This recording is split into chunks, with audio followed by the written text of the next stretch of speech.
Yeah, and for today's video, nagka-decide namin nga kung ano na mo ang duyan ni Dodong. Si Dodong isa balay na anad gid ni siya og duyan kung dili man kung maglakami amo siyang yugyugon. Pero karon nga 9 months na siya, nabantayan na mo nga dili na siya gusto matulog sa duyan. Mas bet na niya ang diha kauban sa amo sa bed. Ug mas bet niya magtuyok-tuyok og ayo kaysa sa duyan nga stay put ra siya.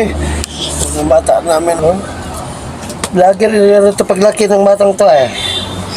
Vlogger tong mga batang to ng kaibigan eh.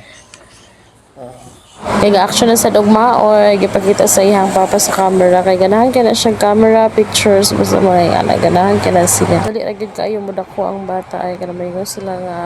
isulit ang oras karon kadali ra sila modako na tinuod gyud na so kanili among duyan is DIY ra ni siya iyahang palo ang nagbuhat ani kato ni nga time katong away-away pa mi sa akong partner gabi kay pagkabuhat akong papa ni murag waray 30 minutes pag ingon ako ang maghimog duyan after 30 minutes na may duyan kay lisod kay ato nga time kay wala man akong partner sige siya layas-layas so wala ko mabutangan sa bata para dali ipisan kinsa lang pwede mo bantay sa iya kailangan ako siya iduyan balik na sa kagahapon saan siya na guys sa gubag-gubag ang balay ay nga na gina mong balay mo na gid siya wala na siya na renovate since bata renovate pa ba wala pa mga ni na human renovate niya so after matangtang tong kawayan ibutang sa duyan ug ang duyan karon butangan na mo siya kadili naman magamuskit kana kana bitang green na sa ibabaw nga dapit sa suga mo na siya mo mosquito repellent so mga 3 months pa lang si Dodong dili na gid may gamuskit kaya aside sa kapoy kay tao dili ko ganahan nga maigo akong panit sa duyan kung ang uban ganahan kay sila makatulog sila ma-relax sila nga naay duyan kanang feeling bitaw sa